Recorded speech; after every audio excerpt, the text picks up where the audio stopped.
see the Green Future Discovery Talk Series.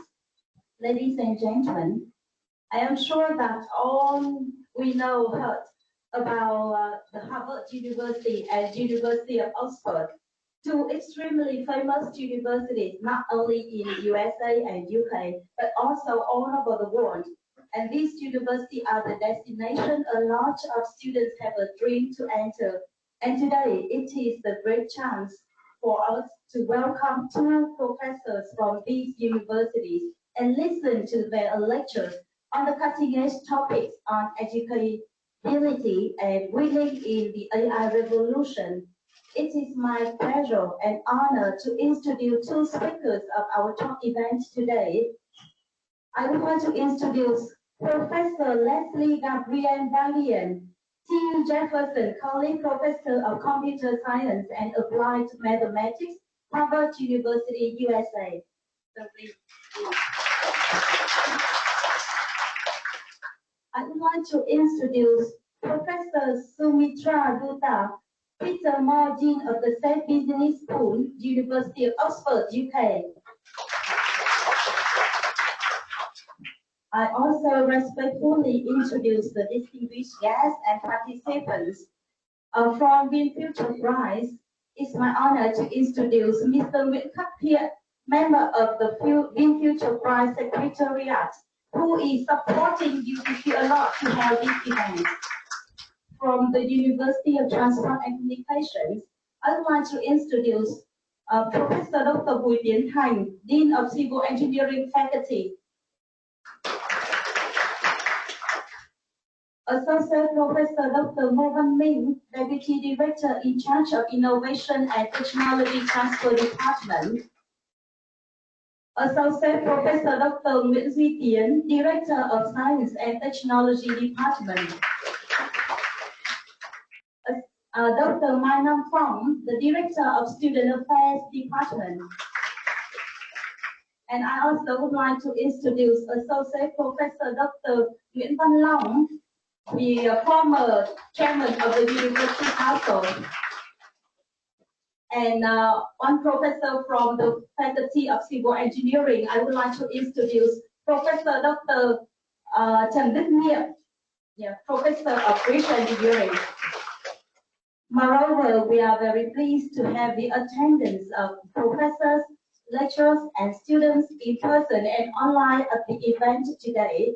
Once again, warmly welcome all of you to the talk event. And right now, I would like to invite Professor Dr. Buổi to deliver the welcome speech on behalf of the University of Transport and Communications. Please welcome to the stage.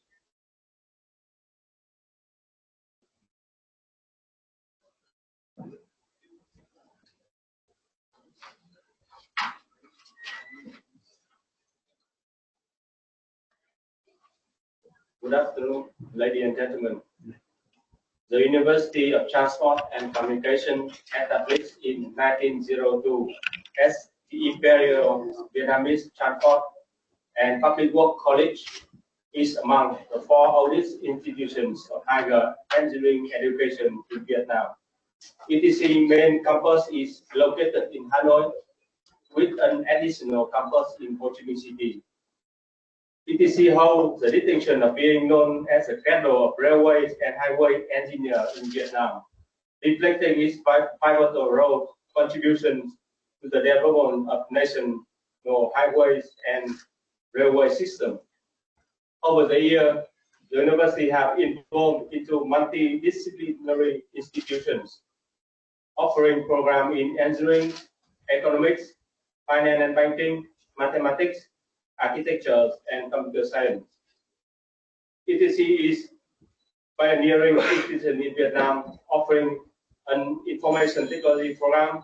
It is one of the few universities in the country to offer both bachelor degrees in computer science and computer engineering, with specialized majors in chips and semiconductor technologies, computer networks, cyber security, and so on.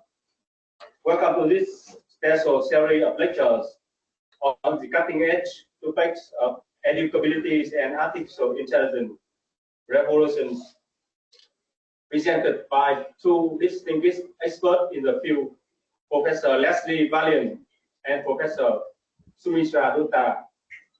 Professor Valiant, a pioneer in theoretical computer science, will guide us through the concept of active community and AI, examining how machine can learn and adapt in ways that mirror human cognition, and how it drives the development of smarter and more efficient AI systems.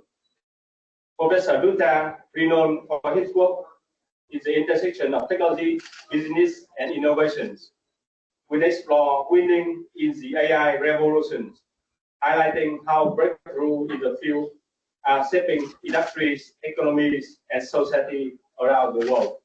This lecture will also focus on the critical role of interdisciplinary thinking in advancing AI technologies as well as global innovation. Together, these lectures promise to deepen our understanding of the future of AI, its potential to revolutionize various sectors and the ethical challenges that come with it. Join us to delve into the profound impact of AI on both education and innovation, and how we can harness its power for a brighter and inclusive future. This introduction sets the stage for the expertise and insight the two professors will bring to the audience, underscoring the importance of both edu community and the innovation in AI.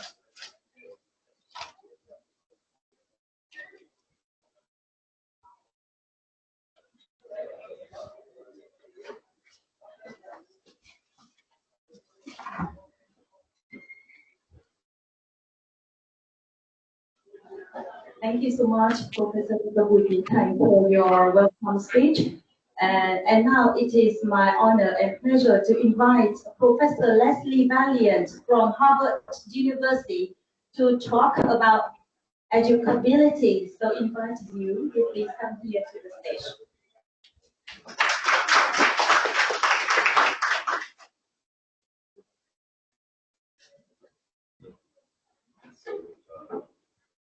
Thank you very much for inviting me.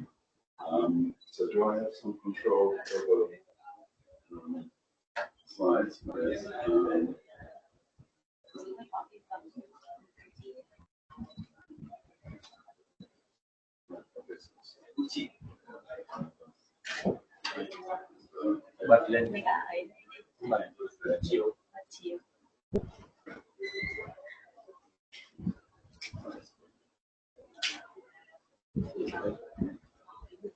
So this is now, I guess, a platform with this.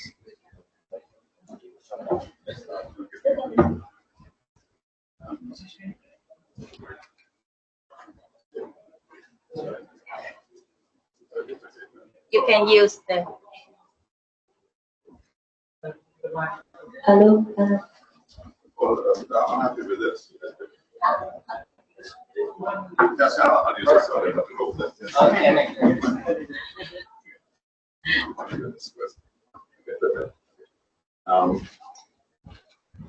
Well, thank you very much for inviting me. It's a pleasure to be here.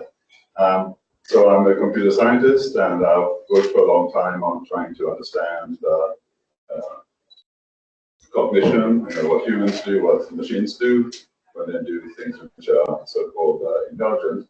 And what I'm going to describe is a recent work, which is it's a kind of a synthesis of things I've worked on for a long time, but it's come together as a book, something I'm quite enthusiastic about. It's not, I know it's a mixed audience, so this isn't typical computer science. I hope it's comprehensible. But it's presented from the point of view of a computer scientist. I suppose I'll tell you what this is about, but at the most superficial level, when I was writing this book, it also occurred to me, this was a couple of years ago, is that the way AI has been presented to the public and the way it's interpreted to the public domain is somehow very confused and unfortunate. And it's something mystical, and even the experts disagree on what it is. So, as a secondary aim of this book was also to give a sort of explanation of what AI is and what AI can be in a very simplistic, concrete terms, which I think should be comprehensible. But that's kind of a secondary aim, so I'll try to tell you what this is really about. Okay, so educability is a word I invented, so guys, people can pronounce it.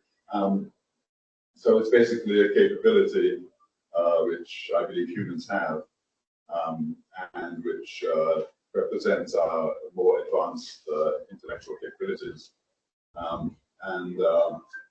I'll tell you more about what it's about. But so much of computer science starts with Alan Turing, and he solved many of the problems of computer science himself, but he left some things for the rest of us. And so just to introduce my topic from this perspective, so this question which people ask now, can every task done by humans be done by a machine? So people ask this, no. But if you listen to his radio broadcast in 1951, he already gave an answer to this, and this was a scientific one, and so it's worth going through because I think it puts very well a very important point. So he said that it was customary in a talk or article on this subject to offer a grant of comfort in the form of a statement that some particularly human characteristic could never be imitated by a machine. It might, for instance, be said that no machine could write good English, or that it could not be influenced by sex appeal or smoke a pipe. Interesting set of three things. And then crucially said, I cannot offer any such comfort, for I believe that no such bounds can be set. So he already told us in 1951, don't ask, this is a silly question, okay? And people still ask it. This is kind of settled, and it's settled in the fact that if you study computer science, then you know what the Turing thesis, which basically says that there's only one kind of computation in your brain, computation in a computer, or all the same in the sense that one can simulate another, possibly at different speeds. So basically, following from this piece of science, we deduce that whatever computation happens in the brain, you can also simulate on a computer. Of course, the most immediate implication of this thesis is that if we all have computers and they're all the same, they all have the same power except different speeds. So there's incredible evidence that you're right about this. Okay, so in some sense, the subject is finished, except it isn't quite, because he said that whatever humans can do, machines can do also. But he didn't tell us, well, what can humans do? So saying that whatever is in our brains becomes simulated by a machine isn't that useful if you can't write down what's in our brain. Okay, so what do you do? So to make machines do intelligent things, you have to first decide define somehow what an intelligent thing is. Otherwise, this fact is very helpful. And so I think I call this the Turing gap, that he didn't answer this question. So also he had this famous imitation game, which is the Turing test, which basically says that the question of whether the machine is thinking, you should not answer sort of philosophically, but you should just look at the behavior. And he said that if the behavior of the machine you cannot distinguish from the behavior of a human, then you should describe the machine in the same terms as thinking, or whatever. But again, this again evaded the question. He said you don't have to ask the question what humans do.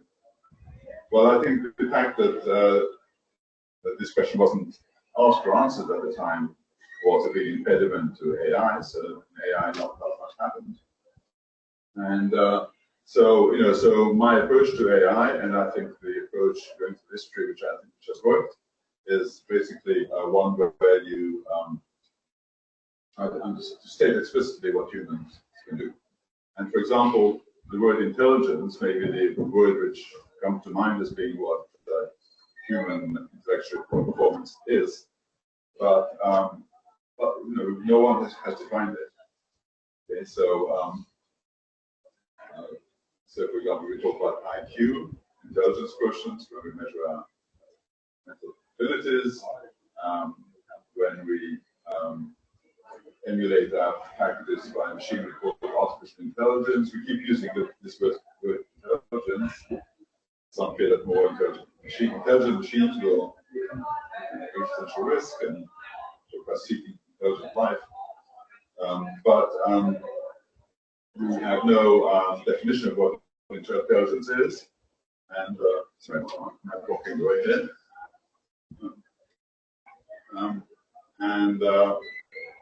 This became an important question in the US in connection with testing children for intelligence. So how can you test someone for their intelligence if you don't even know what you're testing for? And so they had a prominent committee to ask the question. They said that there were 24 theorists were asked to define intelligence. They gave 24 different definitions. So we don't have a good definition of intelligence. I think intuitively we don't understand it. So when you call someone intelligent, what behavior do you expect of that person? We kind of don't know. Okay.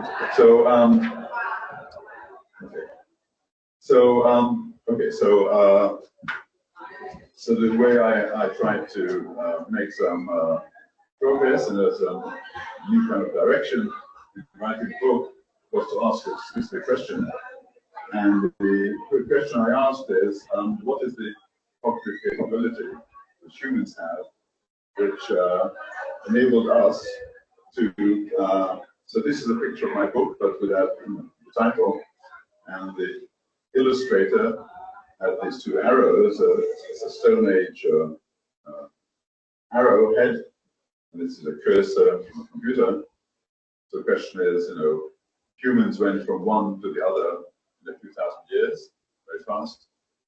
And so what was our capability which enabled us to go so fast from one to the other when other species on the planet we didn't need to make such advances? Okay, so let's try to explicitly define what's this capability. And saying it's intelligence doesn't make sense because we don't know what intelligence is.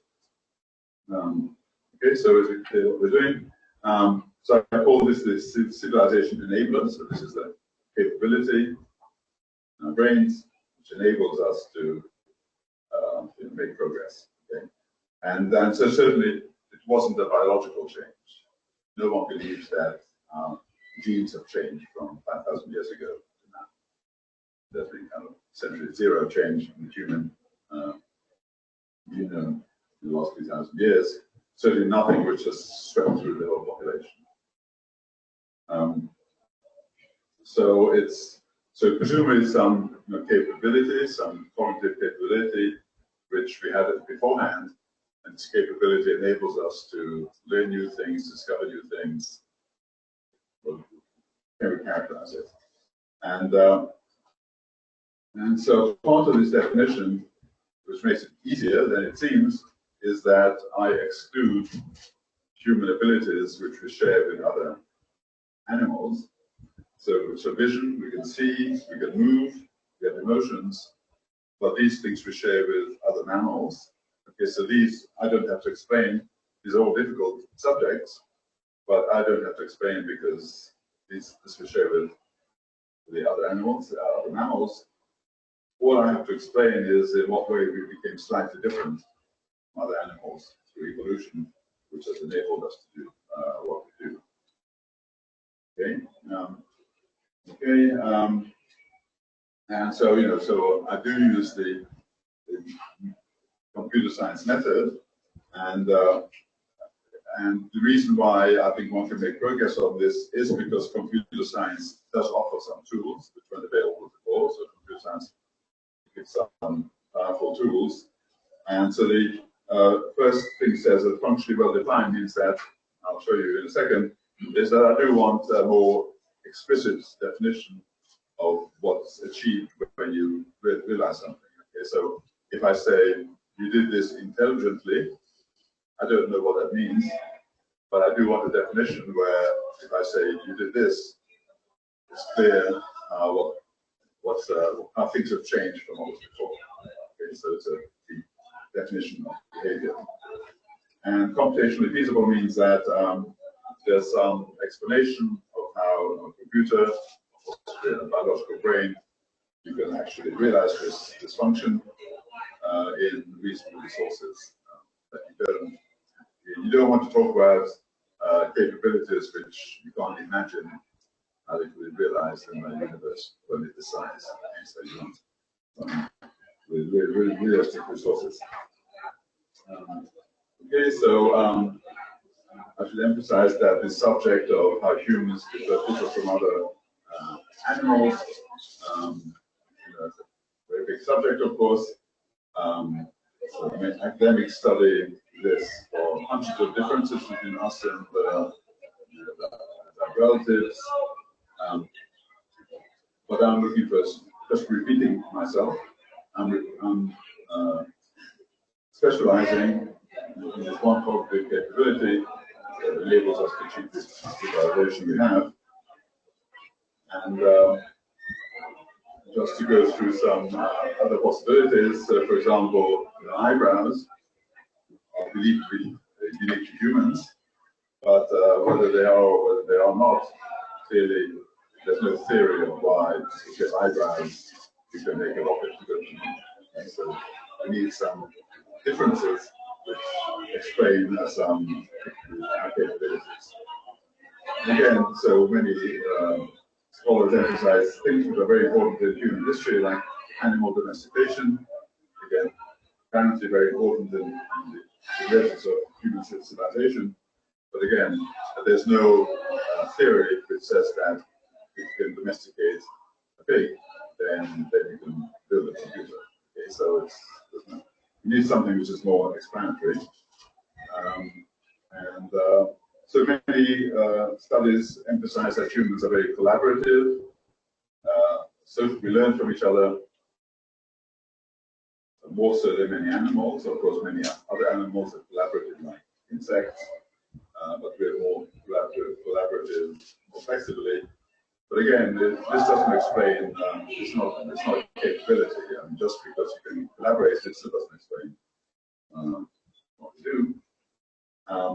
So intelligence, we don't have to define it. So when you talk about symbols, so we can do symbolic representations and language, then these things get close because really much of what we do uniquely to humans is in language. Again, it's not the answer in my view. Okay, so what do other people think? So Darwin basically said that if you look at these kind of single word, conventionally understood properties of humans, then he thought that none of them is unique to humans, and that the difference between us and other animals is always a question of degree. That maybe we collaborate more, maybe we learn better, but whatever conventional word you give, you can't find one which really differentiates humans from other animals. Okay, so none has been found. Darwin couldn't find one, and I don't think anyone's found one since, which persuasively has persuaded everyone that that's the answer. So what we're doing here, but again, I go back to computer science, and so basically the tool we have now is that using computer science, one can describe these capabilities a bit more precisely than before. And because it's a bit more precise, it can also suggest slightly more complicated answers. Okay, so the point with this single word answers is that maybe they're just too simple. And with words in the dictionary, none of them happens to be the right concept. the right concept. It's some combination maybe, but to describe the combination, you need some way of writing down fairly precise notions. Okay, so do feel free to ask any questions. I'll become more specific now. Any questions? Okay, so now I'll just describe the proposed my answer. So this is the proposed difference between humans and other animals. And I'll describe it in a high-level way first, and then try to explain each part in more detail to show that it's a concrete proposal. Okay, so I call this educability, and I use this word because it's intended to remind one of the human capability of being able to absorb information, to learn. So it's the, also for educability, the idea is that we can soak in information, and we can soak in information even when we don't quite know how we will use the information later on. So training is something where you train for very specific tasks. It's a bit like machine learning now, where you train it for a very specific task. But education is something more general, where you soak in information, and it's going to be useful later on, and you don't soak the information in for a particular purpose.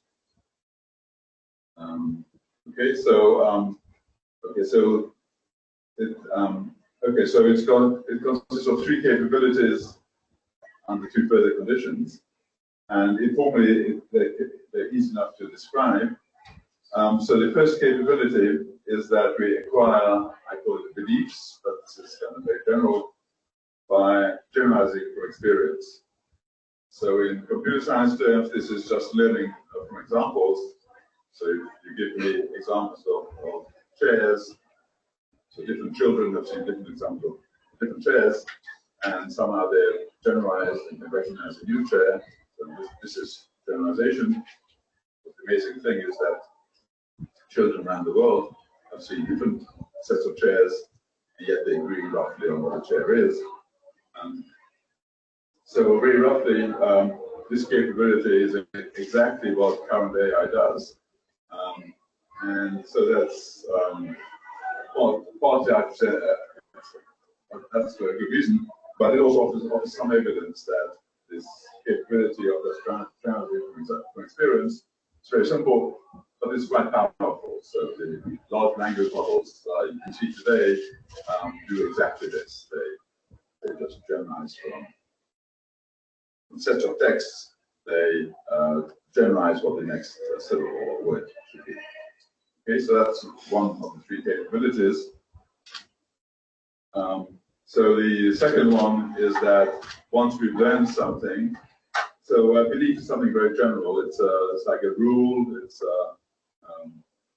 like a neural net. You can call it a belief, but also belief is something more conventional. That I believe that it's if I get wet, that it's raining. So the second part is that I can apply the beliefs I've learned in combination. So I learned the general rule, for say recognizing a chair, and that's not enough. I'm also able to apply the rule to see and tell you whether that's a chair or not. And furthermore, I can apply these beliefs in combination. So I may, recognize the material the chair is made of, and then recognize its chair. So I can string together things I've learned at different times and draw a conclusion. Okay, so this is applying knowledge you've learned. Again, all this will be kind of made more concrete. And then the third aspect of educability is that besides learning from experience, I can also learn from an instructor. Okay, so this is acquiring a belief explicitly described to us by others. So you go to a course on quantum physics, they give you a formula for something, and so this formula maybe you could have discovered by one if you're an experimental physicist, you do experiments, you generalize the formula, but most people don't have time to discover the formula. Most people learn this in the classroom. Okay, so being able to explicitly acquire, it's like a computer program, it's a recipe. I'll say more about all this in a second. It's a third different way of acquiring information. And then, so these are three different ways of, well, two ways of acquiring information. And the middle one is applying the information, which is as important. And then I have to say something a bit more, that these three things have to be done in a rich enough way. So this, being able to do this in a multi-object scene analysis. So this means that this, for people who know what AI, so this is like traditional AI, where you recognize that the world is made of several different objects. So I see two people sitting next to each other, and I can describe who the individual people are. It's a multi-object scene. I can analyze it, and then the last part is that I can do all this with symbolic naming. So symbolic naming means that you can give an arbitrary name to a new concept, and thereby invent more and more concepts, which is of course what we do when we scientists invent new concepts and give names. But at a more concrete level, if you have a dog and you call your dog some particular name, that's a symbolic name. So a symbolic name is something which isn't related to the nature of the input. Okay, so it's not just the memory of the appearance of your dog, but you just actually call it some name. So that's symbolic naming. But we can do this symbolic naming very visually. So, for example, there's this very simple notion of symbolic naming, of naming an animal, and the animal responds to it. Apparently, even that's quite rare in the animal world. So, dogs can recognize names. Apparently, cats can, but in fact, most cat owners don't believe it. But scientists have found cats who can respond to their names. But few animals can. Okay. What I'm saying, it's a complicated statement, that is the integration of these five things, which is a capability for acquiring knowledge, which is what I call educability. And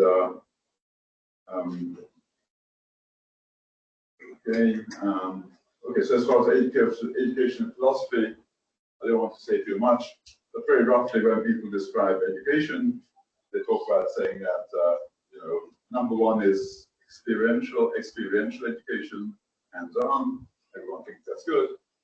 Number three is sitting in the classroom and being taught new content by someone. There's a lot of content. That's good. And then number two is being able to apply what you learned. That's good as well. Okay, so this is saying that all of these three things are kind of indispensable. And arguing about which one is most important is probably not very fruitful. Anyway, so as I said, so I believe that humans have this capability, other animals do not, but different parts of the capability we acquired in evolution at different times. I don't need to speculate on when, but there's speculation. So, for example, just generalizing. Oops. Okay, okay, so generalizing from experience. Okay. So this is adaptation for this very basic. I think every animal can do it. Animals learn where to find their food. So some of these things are very basic. And also I think like combining things you've learned, chaining together different things you've learned. Again, I think that's very ancient in evolution, and simple animals could do some of that. But all these things together, I believe, is unique to humans. And certainly this thing of the third one, where we explicitly listen to someone else telling us something they've discovered, and you can incorporate it as if you discovered it yourself. That seems to be human to the extent we would do it. Okay, but all five together, I believe, is what humans are. Okay, so that's the summary. I can say a bit more about each one. Generalization from experience. So here, what I'm saying is that this part is like machine learning. This is machine learning theory, okay? If you study machine learning, you understand that what machine learning does is that you've got some learning algorithm. Deep learning is one choice. There are many other choices. And what this learning algorithm does, it sees lots of examples, like examples of pictures of chairs, and they're labels. So people say that this is a chair, this is a chair. It's not a chair. And then you put all these examples in this algorithm. And what you get out actually is another algorithm called a classifier. And what the classifier can do is when given further examples that's not labeled, on a piece of furniture, and like I said, that's a desk over there, it will say that this piece of furniture is not a chair, it's a desk. Okay, so this is what very simple. The simplest notion of learning by experience is that you see examples of something, of some behavior. The behavior is recognizing a chair, and you learn to imitate this behavior that you see. If you're trained with a very specific thing. So this is a very powerful phenomenon, and to be proved in theory and in practice. So the theoretical part is that one can define what this notion is mathematically.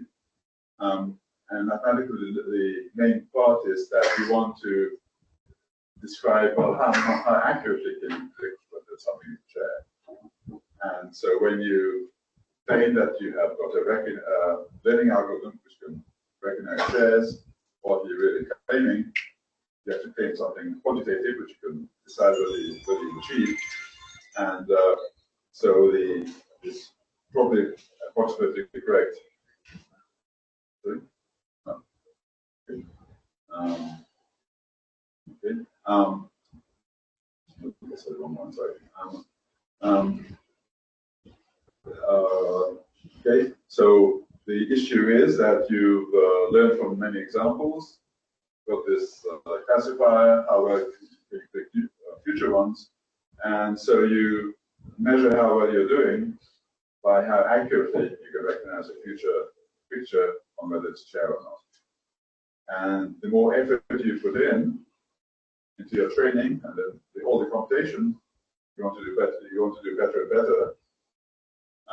And so the phenomenon, both in theory, you can prove in theory that certain classes of functions are learnable in this very strong sense, and also the behavior of good tactical algorithms is exactly these so-called power curves. The point is that you want the decrease in the error. Can you see it? Okay. To be as a fixed power of the effort you put in. So the effort you put in will be measured just in the number of computational steps you make, including how many examples you put there. So roughly what this algebraic curve means that the more effort you put in, you will be rewarded, and it's kind of tantalizing in that if you put in more error, you'll be more rewarded, and you'll notice. Okay, so you don't want this increase in what you get from more effort to be so small that you can never enjoy it. So, for example, in particular, okay.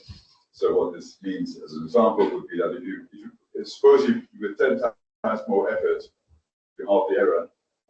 Then what you want is that with another factor of 10 times more effort, you'll halve the error again forever. And that's what this is what's going on with current machine learning. With large computer companies in California, that they are tempted to spend $1 million on training. Pretty exciting, they do quite good results. But then maybe if they spend $10 million, they'll do even better, and they do. So $100 million, they do better again. But this it reflects exactly the definition of what back learning is. So this is the phenomenon which machine learning has, which generalization has when it works. Okay, so just for maybe this is for experts. So another reason why it's worthwhile to be slightly formal about this is that it makes clear that so back learning, the definition, all I'm saying is that generalization is good. But when we talk about AI in a more informal sense, then people expect too much. So so there are all a long list of complaints people have about AI that AI fails to do. So, for example, explainability. If an AI system predicts something, maybe you want to explain why does it believe this is a chair. So just say it's a chair. An explanation. There's a long list of others which are familiar to people who are working in machine learning. But the main point here is that this formal model of learning doesn't promise any of the other stuff on the right. You see, so what the machine learning phenomenon is basically generalization. You don't get the other stuff isn't for free, and if you just even if you can do machine learning accurately, which people can do using current hardware, software algorithms, you just don't get the other stuff. You get generalization, but that's understandable. That's what the phenomenon is. And so the fact that you don't get this other stuff also means that this generalization isn't enough to explain all of human capabilities. We need something else. Okay, so this generalization machine learning is fantastic, very powerful. It's not everything. It's not everything else. So, for example, large language models are trained to predict the next token, and they're very powerful at that. That's what they're trained for, and they deliver. They do that. But then, when people use large language models, they expect other things from it too. Like if they tell you, what to do today, what the best way of using your time is, then they may be right, they may be wrong, but you've got no reason to believe it because there's no support for reading anything more into what large language models do. They're trained for one thing, they do that well. Everything else is conjectural. Of course, people try to investigate this, but just trying to emphasize that. Once you understand which capability is being executed, with a fine line. Generalization is one aspect of this standard machine learning, one aspect of this human capability. Okay, so let's go to number 2.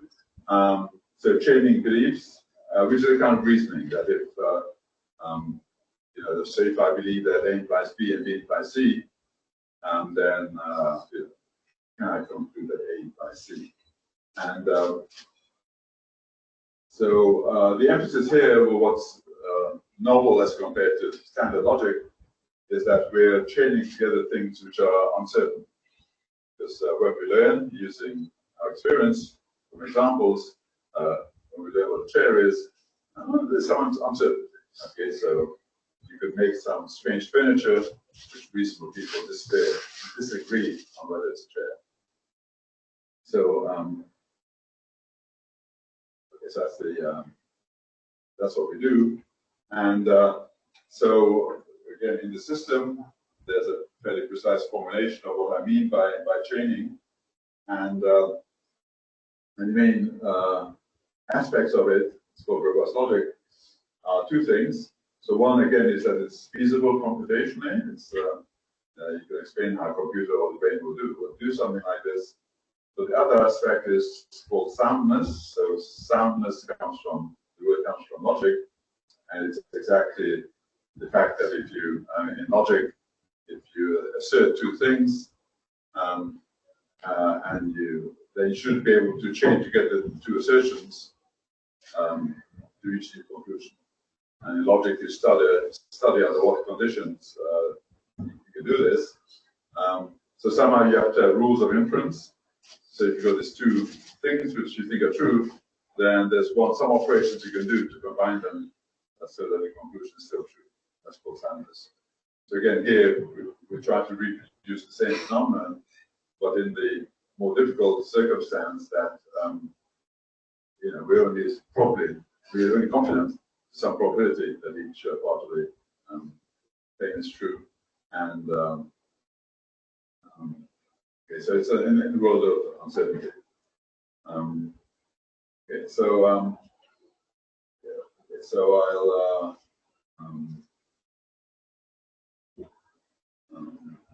okay, so I'll just maybe illustrate what this offers you, as opposed to just learning from experience.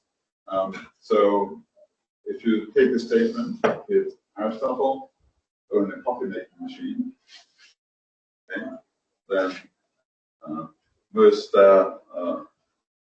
most humans would answer this without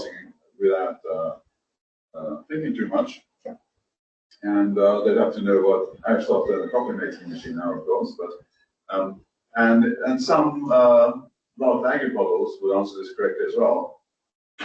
But the interesting thing about this is that whereas most machine learning, or all machine learning, standard machine learning is based on having a big data set and then giving a new example from the similar nature.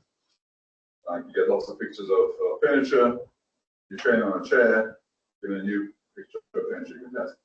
But the point is that we aren't trained on, so this, if you can answer this, does it mean that we've seen lots of pictures, say, of Greek philosophers with their domestic appliances?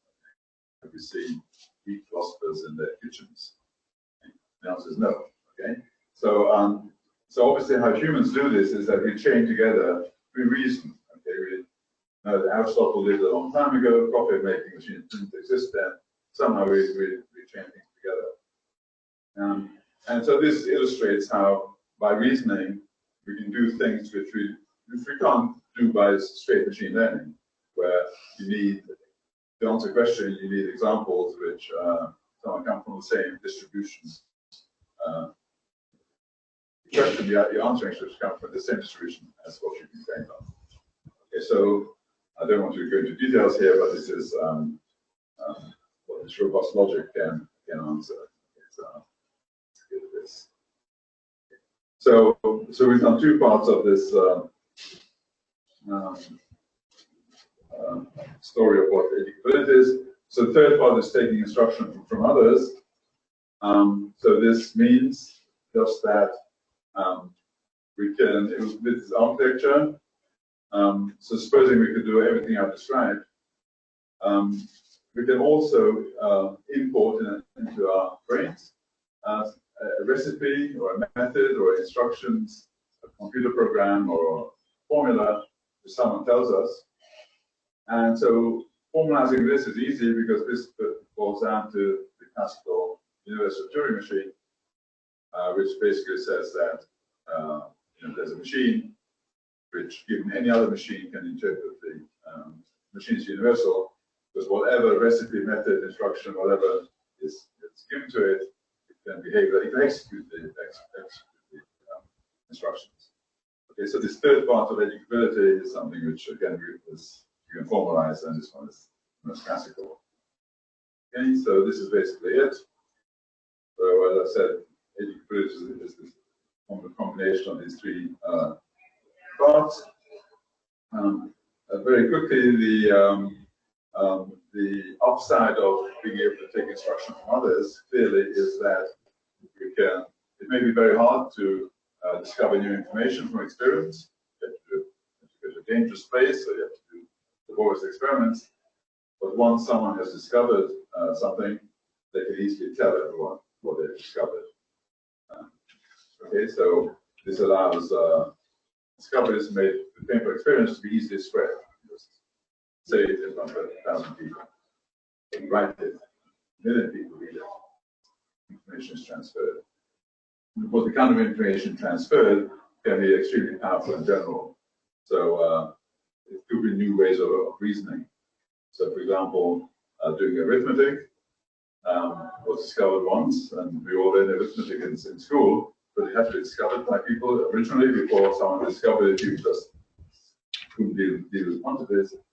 So some of the things which we transfer to each other are very general and powerful. And crucial to our civilization. Okay, so in science, contributions of thousands of individuals accumulate. Using all this, we can go to the moon, build computers, cure the disease. And also, it kind of explains complex cultures. So, different parts of the world can make different discoveries, discover different cultures, and they pass it on, and then the world becomes infinitely rich and diverse in that respect. Okay, so pictorially, so I've got this picture, and now I've got some very quick comments about why this notion of educability is relevant to many aspects of life. So I've got these three different parts of the definition, but so all the pictures. Oops. So what the picture says is that we live in a very complicated environment. So this environment could be the environment of a fish in the ocean, which lived millions of years ago maybe. And so this experiential back learning is something where you experience the world, like where to find food, and you learn it, you practice it, and it's very safe because you're really adjusting your behavior to what you see. This robust logic is the same, you can combine things you've learned from the world. But these are very grounded. You do things that you observe and you hope the world hasn't changed. But this third part, this powerful human part where you just listen, and I listen to you telling me your theory, that can be very powerful if your theory is very powerful, but it can be also a great risk because maybe your theory is false. It makes me do bad things. Okay. So, so following on from that, I have 7 quick headlines of, well, a bit more than that. So the downside of being educable is that it's just the last thing I mentioned, which is that well, this is what I said, that the basic parts of learning and training are very grounded in the experience, but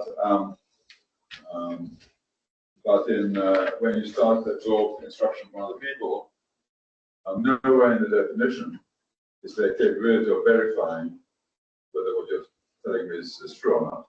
So if you tell me your theory about physics or about history or anything else, it's very hard for me to verify. And this, I think, is a basic human weakness, that we are much better at soaking in information than verifying whether it's true. We're kind of overpowered in power of absorbing information. It's incredible, and as long as the information is accurate and correct and useful, it's amazing how much students can learn at the university. It all works, but this is also a downside because if people tell us things which are just not true, then mislead. And I suppose the only slightly novel thing here is that I want to emphasize that this inability to evaluate truth is something, we can blame other people who lie to us, but I'm saying that we have to acknowledge that this is a basic weakness in ourselves. And it gives us a slightly different perspective. Our incredible ability to soak information up puts us at risk if the information to soak up isn't so good. Okay, question everyone asks, so educability is so important, so this is how well we can educate ourselves. Then can we in fact improve educability? Maybe we can improve human educability by 20%. That would be very exciting. We do have a definition of educability. So how would you test the level of educability? And so that's very simple. So if you, since I've got a short time, but simplest thing to say is that supposing you have a 1-hour test on your level of educability, what would be special about the test? So what would be special is that one wouldn't test you on your previous knowledge, one wouldn't test you on some other trait you have, but I would have to test you on, how well you acquired knowledge during the test. Because in this test, I'd have to give you new information, and you have to generalize from it or reason from it, and you'll be tested on how well you've done this. But you have to be careful in that you shouldn't be testing your previous skills, your previous knowledge. And if you look at those standard IQ tests, almost invariably they test for some sort of previous knowledge, previous that. Okay? So we don't want to do that. Okay, so I think I'll anything I want to emphasize. Certainly, one conclusion from all this is that so if I've given humanity's unique characteristic as being its ability to be educated, so with machines which are ready to be educated, then certainly we should make education a central preoccupation. And certainly my conclusion is that we don't really understand so much about education. And it was certainly nice if somehow one could inspire a more science-based study of education. Okay. And also, lastly, but not least, so this back learning was a technological proposal that should learn by example, and this educability is described in computational terms. So it is a technological proposal. So it's a proposal for how you should make machines which do AI. Okay, so it's a proposal which will make machines which have broader powers of cognition than current AI does, and it specifies the exact directions. Okay, so thank you.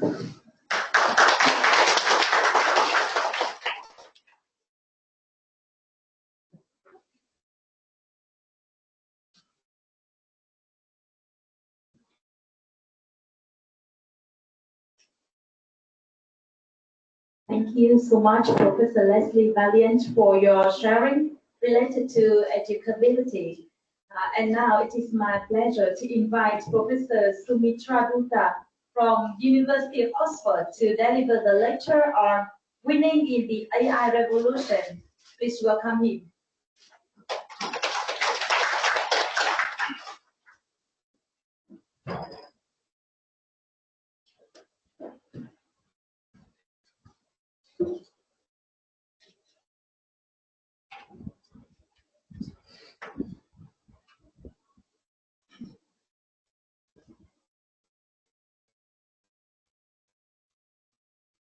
Okay, good afternoon, everyone, and thank you for being here. Thank you for the kind invitation to come present at this important university. I come from the University of Oxford. It's a beautiful place, 1,000 years old, the city of dreaming spires. But in this ancient university, we're also looking at a lot of research on technology, on artificial intelligence. And what I'll share with you today is really some of the more application orientation of technology. You heard from Professor Valiant some of the more theory-based foundational aspects. I will talk much more about the application side of technology. The whole application of AI to the economy is extremely high on the agenda of most universities around the world. Before I joined Oxford about 3 years ago, I was a professor at Cornell University in New York City, and I was part of the team that built this amazing new campus in the heart of Manhattan called Cornell Tech, this island. And Cornell Tech is really the integration of engineering, computer science, business, and law.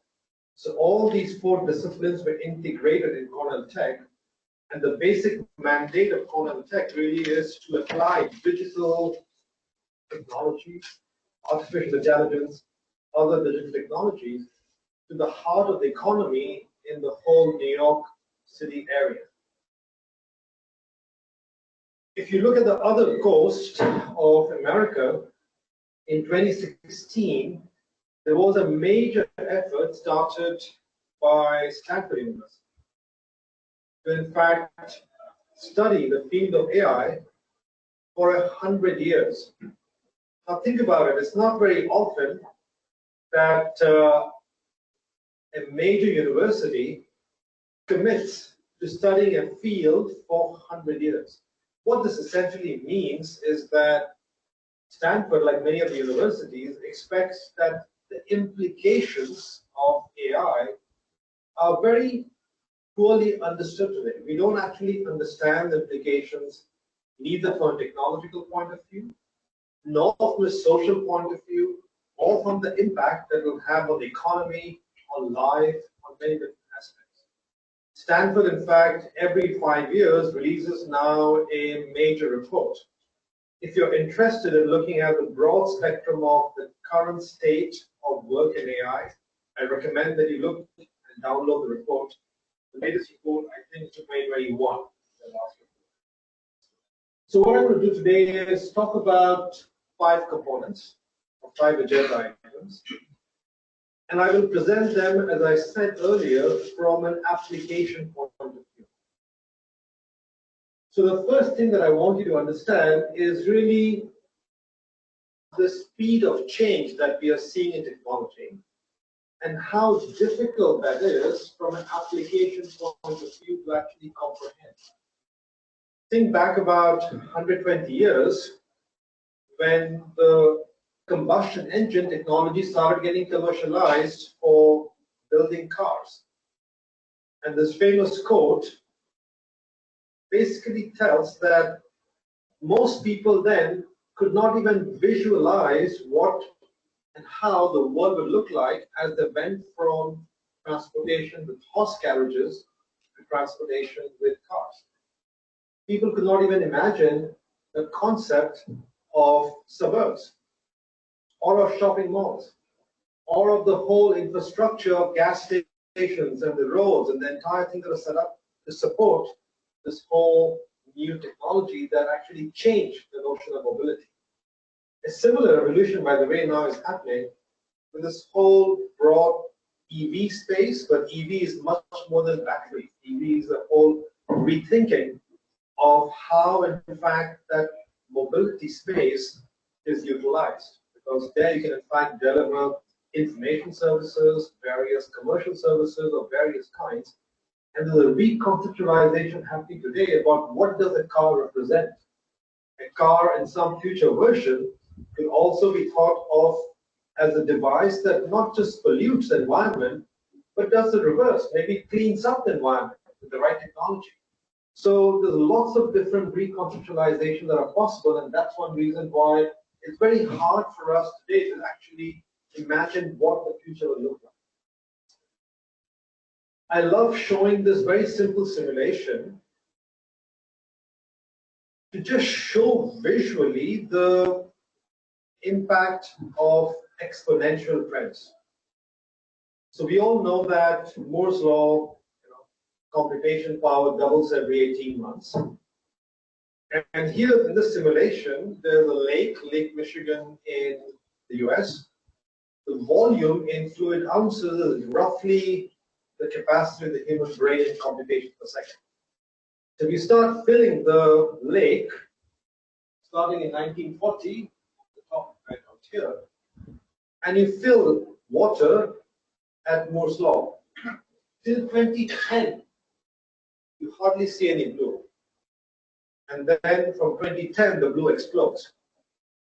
And I think that's very important to actually keep in mind.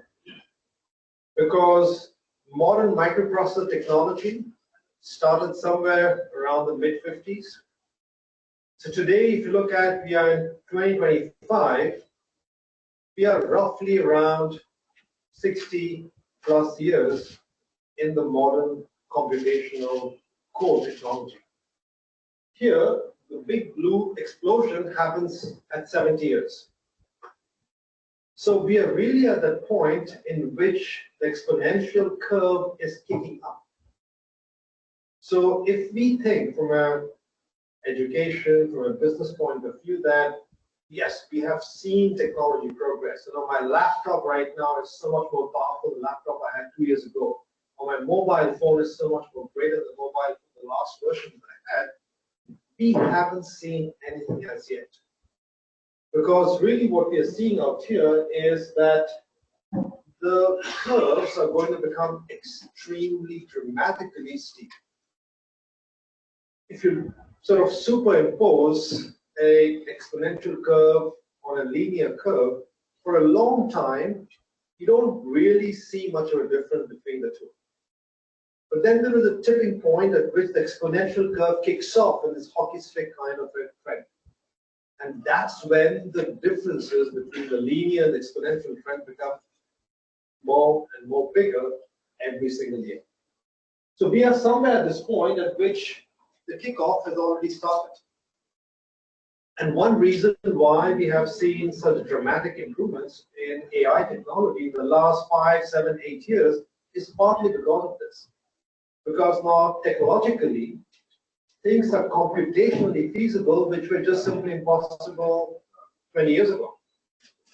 Now, this is going to keep on increasing, and that poses the first challenge for us from an organizational point of view.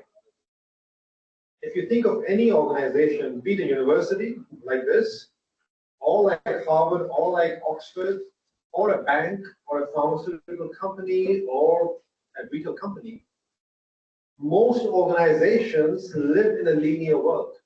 Most human beings live in a linear world. If I asked you typically, predict for me the next 5 years, what will your life look like in the next 5 years? A natural inclination would be look back at the last 5 years, see how life changed in the last 5 years, add a delta progress to it on the linear curve, and predict this is what my life will look like in 5 more years from now.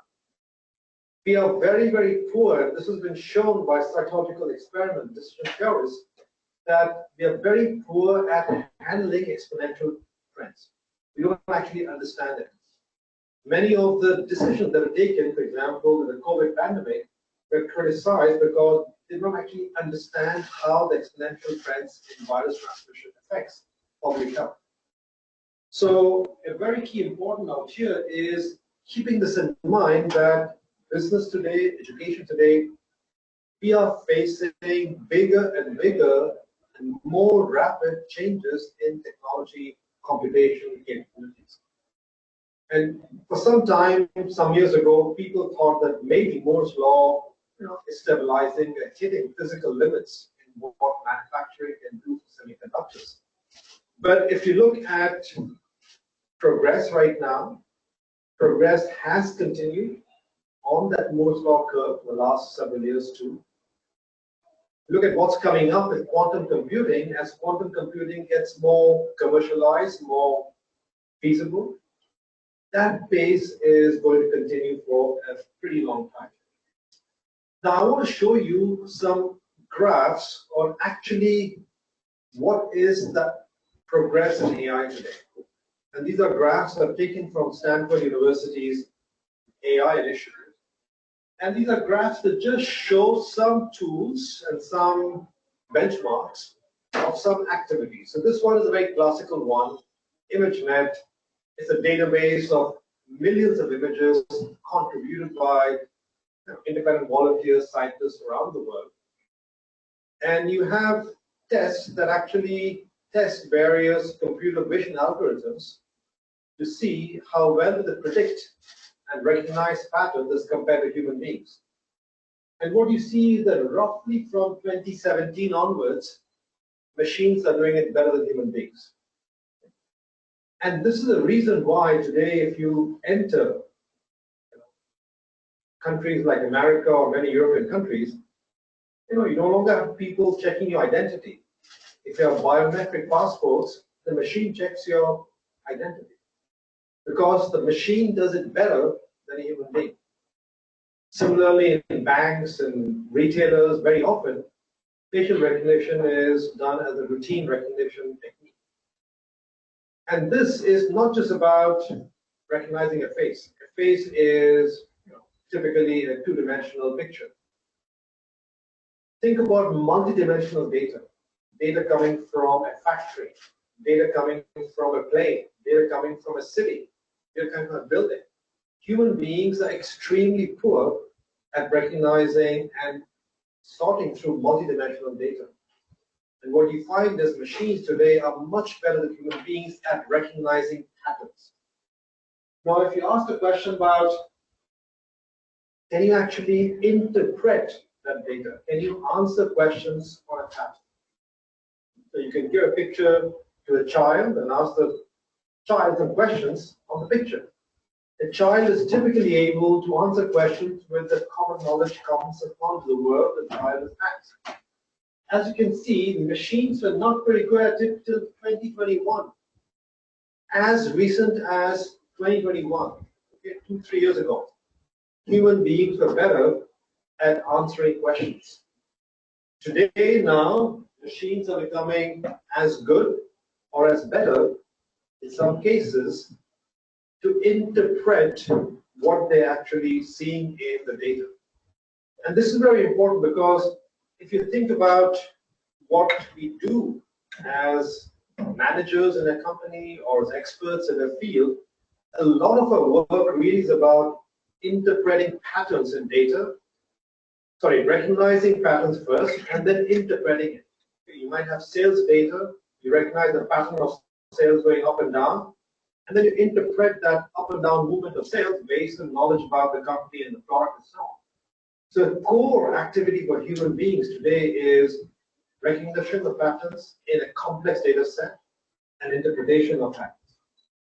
Now, also what you find is that a lot of human exchange through natural language is a part of how we deal with each other in organizations. Professor Valiant talked about collaboration. A lot of collaboration happens through language. Doesn't matter which language you have. So verbal communication is a very important part of how human beings actually operate. Now, natural language was always very, very difficult for machines to do. When I did my PhD in computer science and AI many, many years ago, I remember very distinctly that solving the natural language problem was very complicated because even to understand simple sentences, you need so much complex word knowledge. I remember the computer science textbook, one sentence, which was very often used as an example, was, the old man's glasses are broken. If I give it to you as a human being, you will understand the sentence. You will not ask me, I don't actually understand what you're saying. Why? Because you know that glasses out here refers to reading glasses, not drinking glasses. Why do you know that? It's because you know that typically with age, eyesight becomes poorer. You know from world knowledge that correct eyesight, people wear glasses. You know from experience that a lot of old people like to read. So you might have seen a lot of old people reading with glasses. So you put all this information almost instantaneously together in your mind to understand this actually ambiguous sentence that says the old man's glasses were broken. And such complexity of using word knowledge to understand language is then every single sentence. You can almost take any sentence, you need a lot of word knowledge beyond the actual sentence. And capturing this word knowledge was extremely difficult. People tried to document it and build frameworks and so on, impossible, till the new technologies actually came out. Today now LLMs and other kinds of approaches that make it possible to actually do it in a very different way. So the way, for example, natural language is handled with the LLM technologies is not at all the way that human beings do it. Okay, so they basically code every word with the whole complex set of vectors and numbers and do vector manipulation and mathematics out of that. We don't do it that way. But having said this, the results are actually pretty good. And what you see is that once again, since 2021, now machines are doing natural language as good as human beings. And this is again based on actual benchmarking. Superglue is a like ImageNet, another database of text contributed by various authors. And they perform a variety of tests about Can human beings actually understand a text? Can they infer from the text? Can do other kinds of operations from the textual language? And once again, you see that this natural language communication capability has improved. Same from inference. If you give people natural language, text, can you actually infer from the text? Can you understand the text and make conclusions, draw conclusions? A lot of what we do in business today is about that. You read a document and you actually conclude from that what the conclusions are. Again, because understanding language was so complicated and so difficult, machines were far below human capability for a very long time, except still 2022. So as recently as about 1.5 years ago, now the technology is such that machines are doing it as well as human beings in many cases. So far what the data shows, and this is data based on actual objective benchmarking, in recognition of patterns, interpretation of patterns, in understanding natural language, and making inference in natural language, machines are at human capacity roughly. Okay, now you can always have special cases where machines probably don't do it very well, but broadly speaking, they are at human capability right now. Now you might say, well, what about creativity? Human beings are creative. Creativity at some level is just a question of creating a new pattern, right? We recognize a pattern, creating a new pattern is human creativity. Today, already machines are being used to support human designers in almost any field you can think about.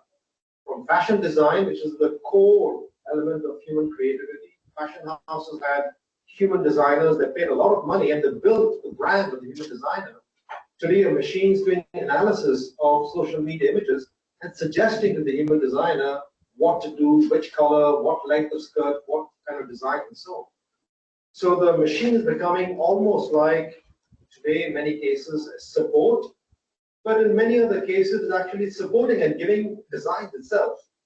The designer is becoming more like a chooser of different possible designs as opposed to creating fundamentally new design. The machine is creating new designs by itself. The same thing is happening in industrial design.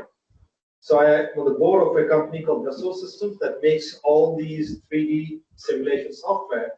And they have systems that actually for industrial design, designing a car, designing a mechanical part, the system suggests what design to make. The system that suggests design today that are highly innovative because they can actually incorporate 3D manufacturing techniques. So there are lots of different kind of approaches that are being brought about out here that are enabling machines to become creative. Yes, machines haven't replaced designers as yet, but in many cases, they're designing industrial parts, designing fashion, designing maybe even songs and movies. It is getting there. Okay, so it's getting there to a level at which it is this support for human beings, if not more. Now, one can argue and say, well, fine, but human beings are ultimately, we are creatures of empathy, and we build bonds, relationships. A lot of what we do in a social setting is build bonds with each other. Some of you might have seen the movie Her, released in 2013, in which the main actor falls in love with his operating system. It's a beautiful movie. You should see it if you haven't seen it. A real-life version of this Chinese chatbot called Zhongse, released in 2014, 1 year after the movie. Today, it is roughly, said to be the girlfriend of about 600 million Chinese males. It probably has access also in Vietnam and other Southeast Asian nations. But what this shows is that the technology exists to, in fact, trigger the emotional responses. The technology industry has already figured out how to make it addictive. The addiction part has been pretty much done by the technology industry. Technology industry has also figured out how to trigger the emotional core. Making you fall in love with a piece of software is a very high level of emotional bonding. These kinds of emotional bonding techniques haven't been rolled out till now in your Siri or in your Alexa simply because the tech industry is very concerned about backlash and very concerned about regulatory pushback. So they're being very careful in terms of how you roll it out at large. But these kind of techniques are already being used for specialized situations, like, for example, chatbots for mentally challenged patients. Because often in situations where people are mentally challenged, or where people like teenagers, especially female teenagers, are disturbed for different reasons, and they don't feel comfortable speaking to the teacher or the parents, they feel more comfortable talking to a chatbot. So these chatbots are already emerging in practice for specialized niche applications. LLMs now are trying to put some of this character inside the LLMs that are being commercialized, but the technology already exists, as proven by systems like this. So if you go back and look at the range of human capabilities, recognizing patterns, interpreting patterns, recognizing, understanding natural language, inferring natural language, machines do it as well. Creativity, companion level, in some cases maybe better. Emotional bonds, pretty good. Making you fall in love with 600 million people is not bad. That's a pretty strong achievement, but not yet rolled out in practice. So then you get a sort of getting a sense that if you're looking at how AI can be applied in real organizations and real companies, the range of what people do in companies covers a lot of what technology can do today already. So it really doesn't matter at some level whether the inferences sometimes are not necessarily fully reliable or they're not yet fully accurate, simply because human beings, A, are not fully reliable always, not fully accurate always, and B, because the technology is improving constantly. A lot of this improvements that I showed the graphs is literally in the last 5 years or less. So when you think about the next 5 years, the next 10 years, you cannot even predict. Even the experts in the industry cannot predict how good or how not so good technology will be in 5-10 years from now. So we have to have an open mind about this. Now, if you look at the impact of AI on businesses and organizations, of course, today AI is being used everywhere. The fact you have a mobile phone, pretty much, everything in the mobile phone is somehow linked to AI, quote unquote. Some level of customization, some level of monitoring, tracking, data analysis is happening in many of these applications. Now, from a corporate point of view, what I always try to do is I try to tell typically non-technology oriented business leaders, not your technology leaders, the business leaders, think of AI as nothing else but just the next generation of digital technologies. You have been applying digital technologies for a long time. Think of it as the next generation. Like the next generation, you have traditional benefits. And the traditional benefits at the bottom left is the classical automation benefits. You become more efficient. You typically decrease cost, increase quality. You basically, somehow reduce time for your processes. So the traditional automation benefits continue, and in fact are reached to a higher level as many processes that are human intensive now get automated.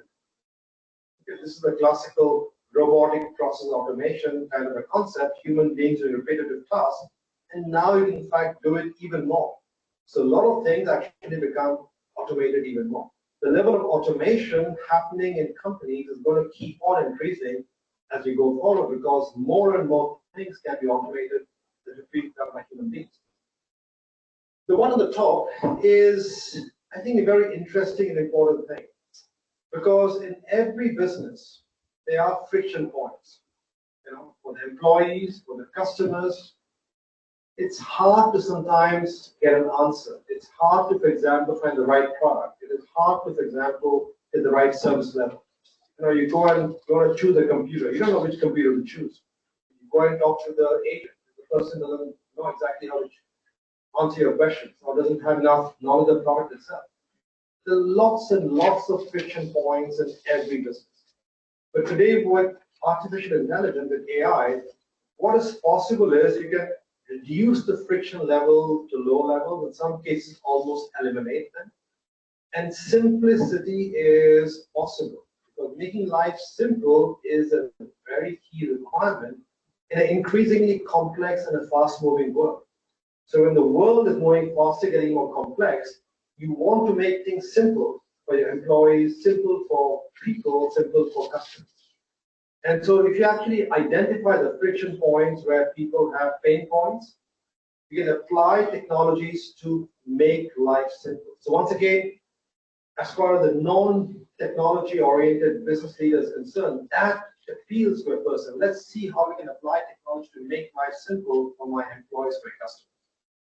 On this side is the more innovation-oriented aspects. You can actually use technology to do new things, grow the business, innovate, fundamentally create new products. And that is where the real potential lies for dramatic disruption. Because AI can disrupt industries, can disrupt businesses. For that, you need to do things differently. In your case, I think in your university, you have 30,000 students. If you actually had AI faculty tutors, suppose you could build really good AI faculty tutors. A little bit like what the Khan Academy in California has created an AI-based tutor for students to learn mathematics and other simple problems called Khan Amigo. He spent years doing R&D for that, and now it's a customized GPT that basically does that. It doesn't give the answer. Keep in mind, the Khan Amigo doesn't give you an answer. It helps you to think of the learning process. You ask it a sort of simple question about what is 6 divided by 2, it will not give you 3 as the answer. It'll actually ask you to think about division, think about learning mathematical operations, actually accept human-based tutoring kind of approach. Suppose you have the same kind of a faculty tutor created for your professors. Maybe you can teach 3 million students, not 30,000. To do that would be a dramatic change in the business model of the organization. Most universities today are not prepared for that, but that's the kind of innovation that is possible in terms of growth, in terms of new areas. So, there are many examples of this. I will not go through examples, but today you can find examples everywhere. Recently, I was doing some work for American Express, and American Express is using AI like any other company. Just to give an example of the kind of applications they're having, they're using it for coding assistance. American Express also has a number of applications, software applications. And now coding with AI-based agents, in fact, can reduce your coding time or help you create more code much more faster. They're using it for travel counselors. When you have a travel plan being created, often it's a complex set of constraints, travel constraints of hotels, flights, weather disturbances, holidays, other kinds of problems that happen because suddenly, in Korea there is a attempted martial law and the whole flight schedule gets completely disturbed. How do you handle situations like these? Again, very complex situations that require often quick real-time solutions. So once again, they're using it for that. Now, as I told you, I'm on the board of this company called Dassault Systems, the leading technology provider out of Europe of all the 3D platforms globally, essentially. They set up this interesting example with IKEA. It's called Home by Me. So what IKEA decided to do in the pandemic was that people not coming to stores, they said, okay, can we actually help them design and buy things in their home? IKEA, even though it's a great furniture company, actually did not have technology capability to do it, so they partnered with the system. So what the system did basically is you enter your floor plan, you scan it, it builds a 3D visualization of the kitchen, start with the kitchen, can be for the whole home.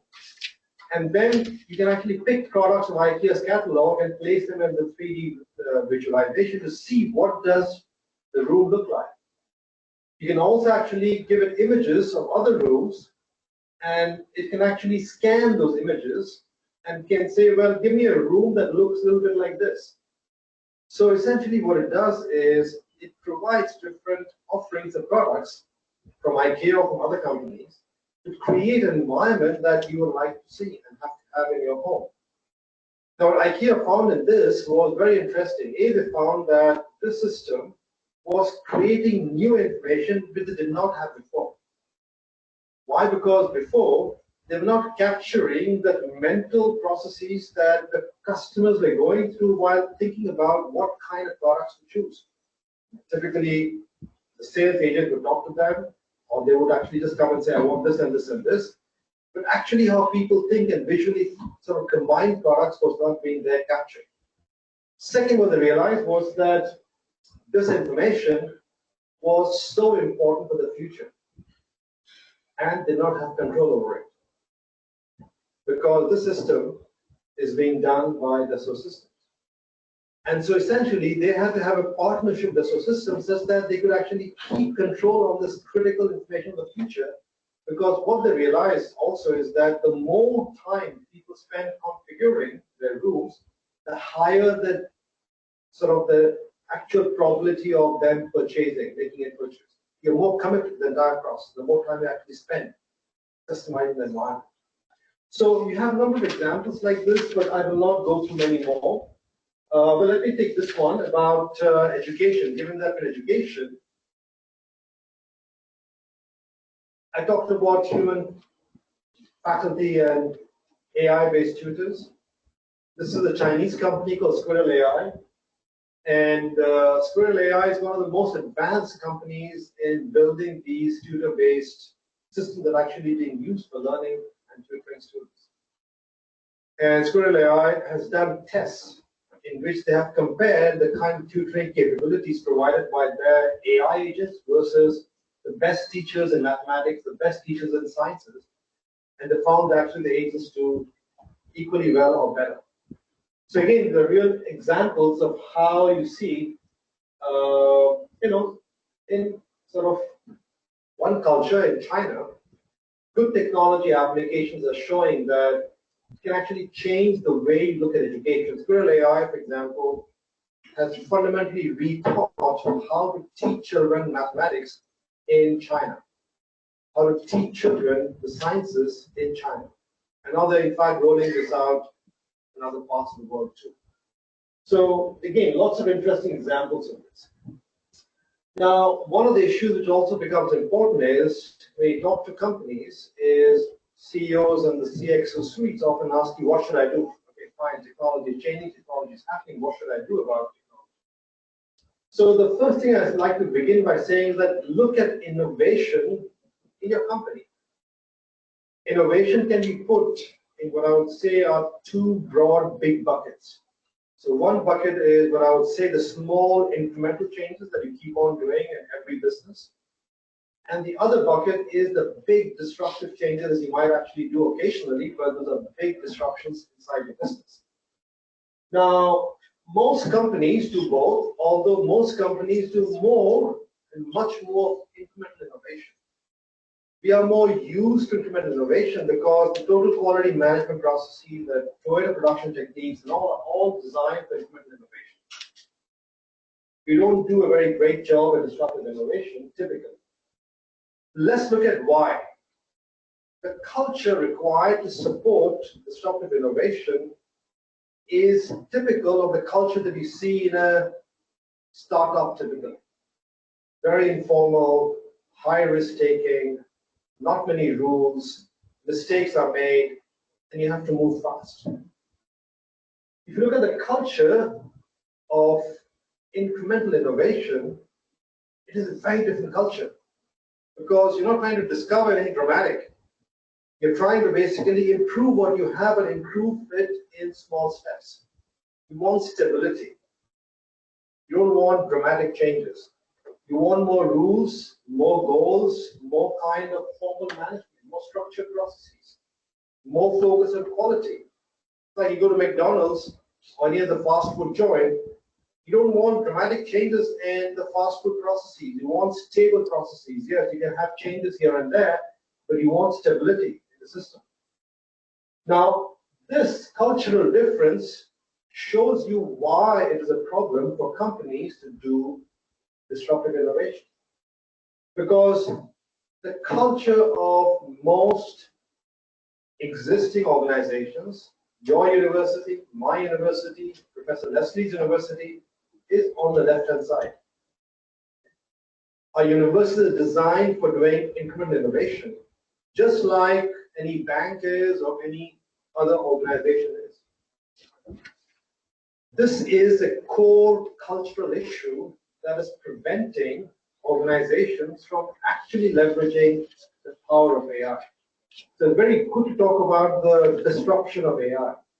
But the reality is that from an organizational perspective, we're not prepared to do the disruption. And not prepared because of technology. Technology is the less of the problem. We're not prepared culturally. Culturally, the system will not support or will push back against disruption. My university is 1,000 years old, it's a great university.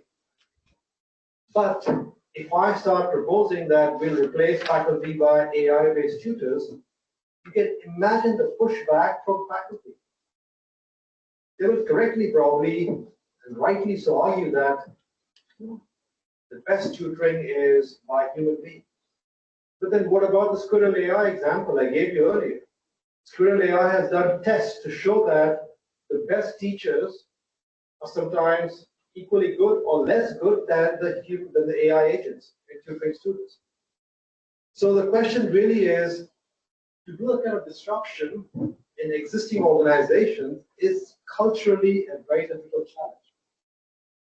I'll give you 3 strategies that I typically give to organizations about how to overcome this cultural barrier, cultural problem out there. And this is important because the issue with technology application in organization is less about technology and more about the culture. So from a business point of view, what you realize is to actually leverage technology, you have to work more on the culture side than on the technology side. First thing, of course, is explore more. We don't know what the future is. The Henry Ford statement. If I ask my customers what they wanted, they will say faster horses. They cannot imagine what the world with cars look like. Can you imagine what the world education look like with AI-based faculty? I don't know. I don't think anyone knows. The question really is, what's the role of faculty? What's the role of technology? This has to be explored. Scenario planning is one tool, but the other tools also out here. The second strategy is to question more. In cybersecurity, there's a very well-known technique that is used. They have one team, the blue team, that actually creates the cyber defenses for the organization. And then they have another team of their own people, called the red team, that works hard to break the defenses, to actually find faults in the work that the blue team is doing. Think of it. Your core organization is actually doing the work, and someone else or some group of people who are very good are actually finding faults in what you're doing.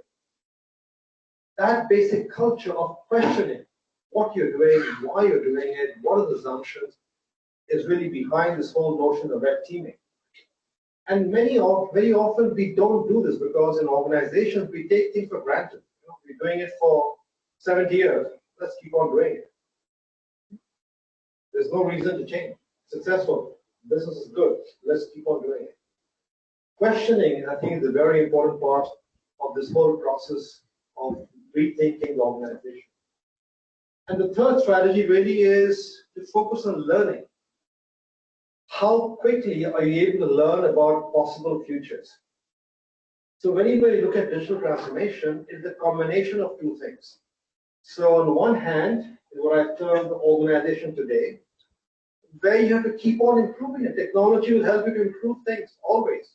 So keep on improving what you're doing, but no dramatic changes per se, and that's your building forwards. But at the same time, you have to imagine, and we don't know exactly what the answer out here is, what the future could look like. Some of it are experiments that you start inside the organization. Some of it could be partnerships with other organizations trying to do things out here in this space. And you have to actually learn from all these different possible scenarios of the future, and then pick up which ones are more showing signs of active adoption or signs of success, and build from there. So it's a process of combining the two. Building from what you have, experimenting, learning about the possible futures, and then combining the two. It is not easy to do this in an organization, because in an organization, the bulk of the center of gravity is on the left-hand side. Doing the right-hand side culturally is very difficult, and even if you identify something that is potentially a success, cultural integration with the organization is going to be a challenge. This is the reason why many companies sometimes keep the new concepts well separate. McKinsey, for example, about 15 years ago, they saw that digital was going to be a big part of the business portfolio. And for the first time in McKinsey's history, they always had organic growth. They actually acquired small digital consultancies. And they formed a separate company called Quantum Black. They kept the digital sort of consultancies away from the main organization. Almost 10 years. It's only the last 5 years, I would say, that now Quantum Black is now getting integrated in the core McKinsey organization, because today people feel that the digital concepts have become central to the core McKinsey work that they do for clients. So what is very important out here is that the cultural integration becomes a very critical challenge. And just to see what the general strategy out here today that is adopted is the learning happens either from an inside-out approach, where you're basically using your teams, your faculty, your experts inside the organization to create. Just like you create a faculty subgroup, and you say, imagine the future of this program course.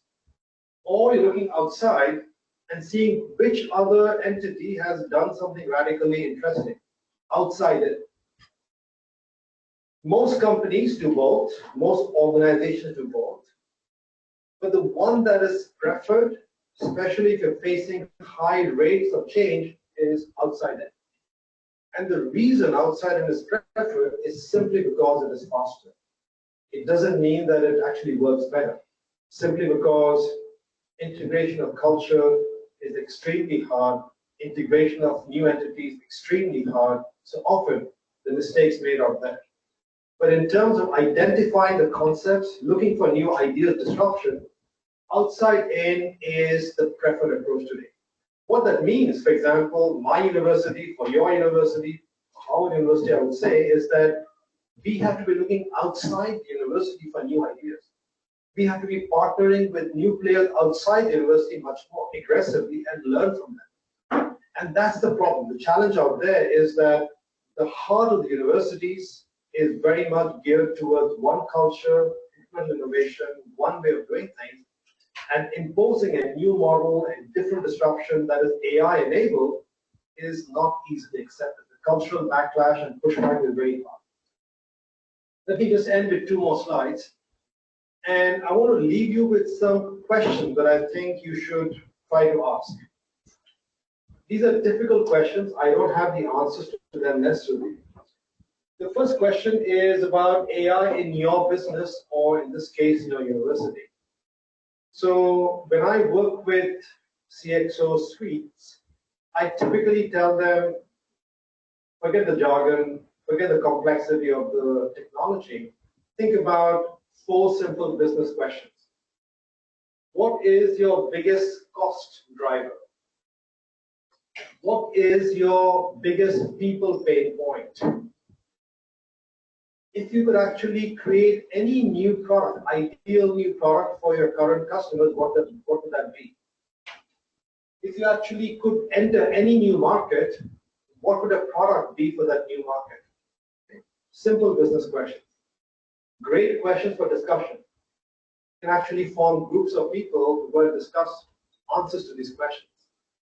You can apply the same techniques, scenario analysis, questioning, answering these questions.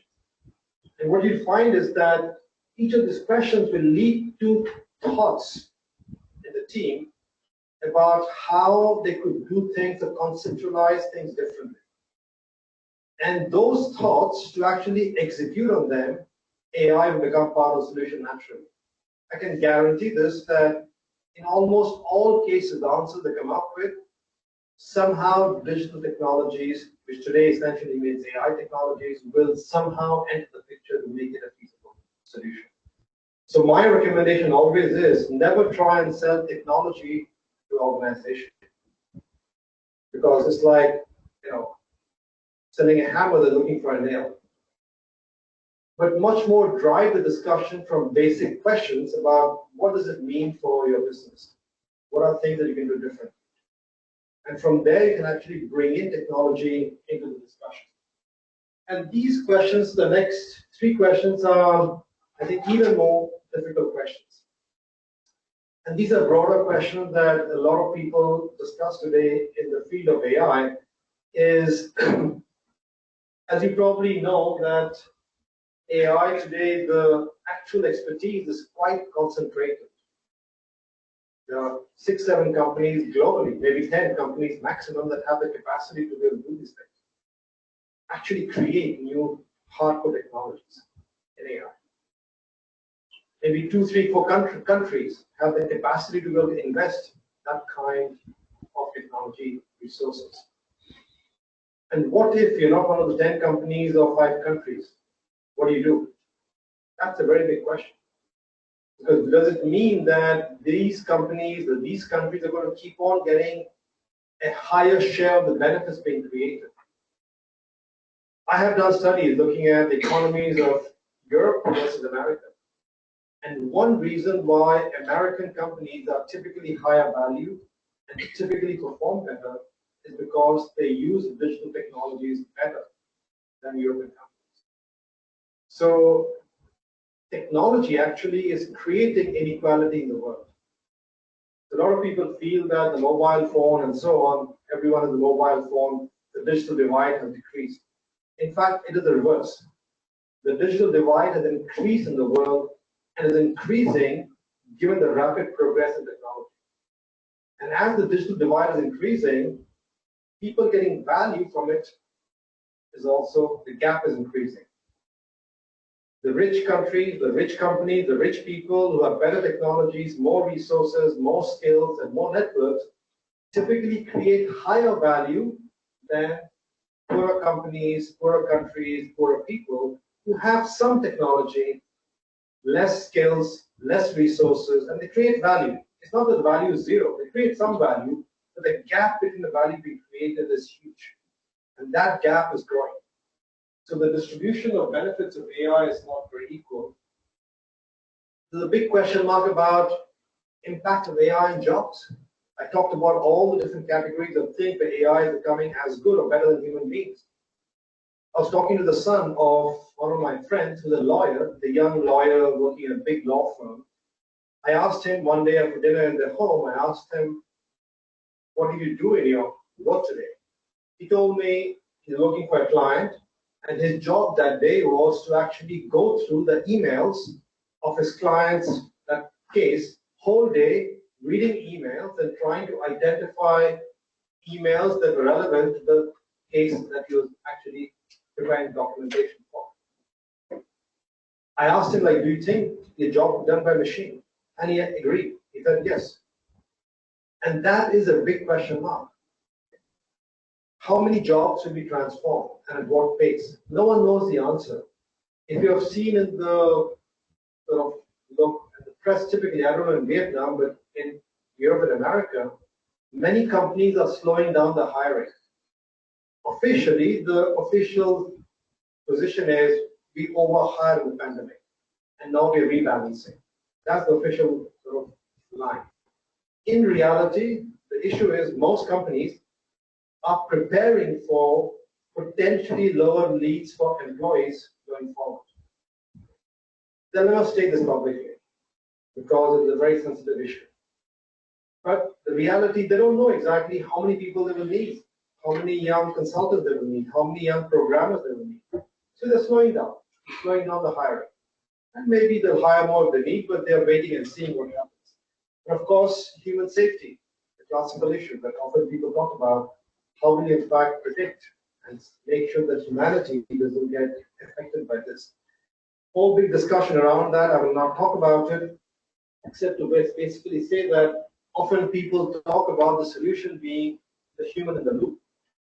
But then I was having dinner with another AI pioneer, Nobel Prize winner, Jeffrey Hinton, a few months ago.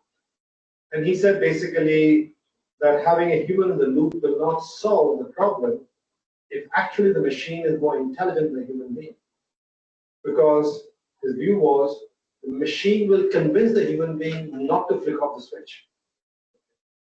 Because the machine can predict what you'll do and can actually counter that action, typically what you do as a human being when you train animals or put people in a zoo. So in any case, that's basically what it is. Just wanted to share with you some perspectives on application of AI. Just to complement what Professor Leslie talked about, some of the foundational concepts of AI. Thank you.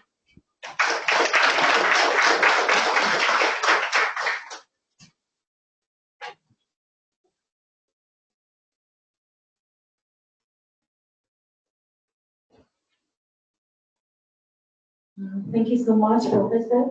So now we will transfer to the panel discussion. And now I would like to invite two professors from Harvard and Oxford University to come to the stage. And I would like to invite Professor Buổi. So now it is the question and answers section. Mr. Minh will help me to chair this section. Okay, you sit there. Okay, so thank you for the two professors for very interesting presentations. And I'm sorry that we don't have many times because the professor will have to leave very soon for a meeting with the Prime Minister this evening. So I think that we have time for two questions here in this room. So we prefer to have if either any questions. You can write the question in Vietnamese is welcome, and we can translate it for you.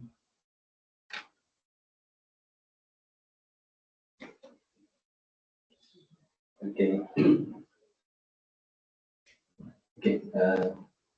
Please, Dr. Pierre, if you want to ask a question. Còn nói tiếng Việt được những anh thì cái câu hỏi của những người quan tâm nhất đó là cái giới hạn của AI. Cái hỏi mấy thông tin thì thứ nhất là cái khả năng của AI mà tạo ra những concept mới, ví dụ như là con ngựa, những cái này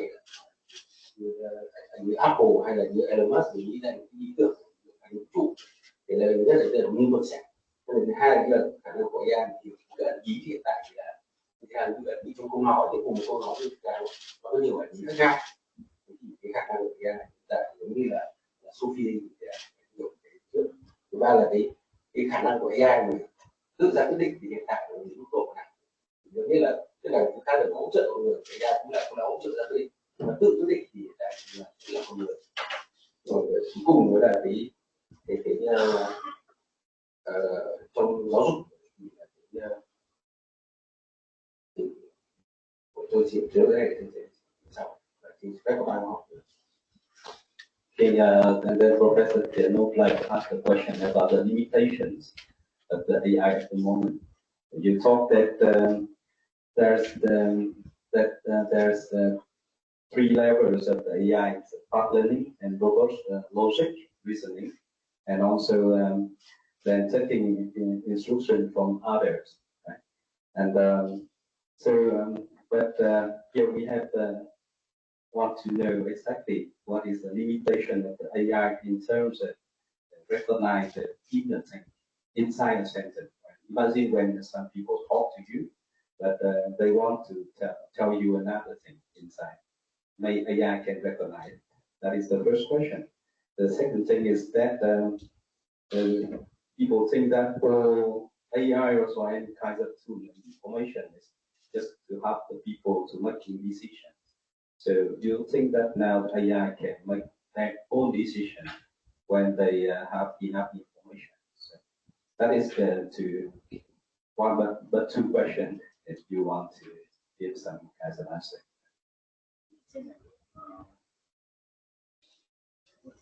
Yeah, so well, we're both very broad question. So what I was trying to describe is some mechanisms, which I think is I find a convincing explanation of what human capabilities and what AI systems should be. It's how you should think about an AI system. So in both cases, when you apply this, it's very much what kind of underemphasizes. So if you build a system like this, it's not that you're building a single system and it's finished. A bit like a human, when a human is born, it's not like you're finished. You know, everything needs to be decided, and that's called education, upbringing, and everything else. So even with a standard current LLM, even if you understand exactly how it's made, the main parameter is what it's trained on. So all its capabilities are described by what it's by the material it's trained on. So how reliable it is, what it's capable of, depends entirely on the information it's trained on. And so this applies to the second sentence as well. That to what extent you can trust an AI machine depends exactly on how the AI machine has been trained or educated. So I think what I've described basically, tries to uncover and make explicit how the training relates to its behavior. Okay, so there's no, just like if you see a person on the street, you actually have no idea what their capabilities are, or what you should trust them for, because you don't know the education, you don't know anything about it. So again, within the AI system, to what extent you should trust it depends entirely on understanding how it's being trained. So I think, so this is, I think, this current understanding of current way AI is portrayed, this idea that the intelligent system is full of parameters, things which are decided in addition to the basic hardware, which you could call the parameters of education. So I think this is important to emphasize that there's no perfect AI system. You've got some basic capabilities, and on top of that, there's education. And how this combines determines how we should trust the system.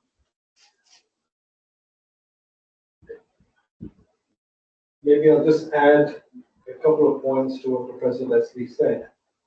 The human brain is an enormously complex architecture, and even today we don't fully understand how the human brain works. The large language models today are approaching the complexity of the human brain right now. And the people who are building these models, they will admit, at least some of them will admit, they don't actually understand the behavior of these models.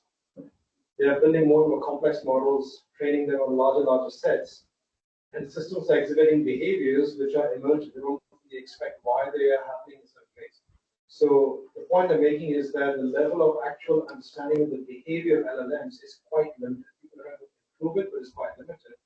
And the challenge out here is that people are in fact increasing complexity of LLMs every 2 or 3 years, or increasing complexity a factor of 10 or more every 2 or 3 years.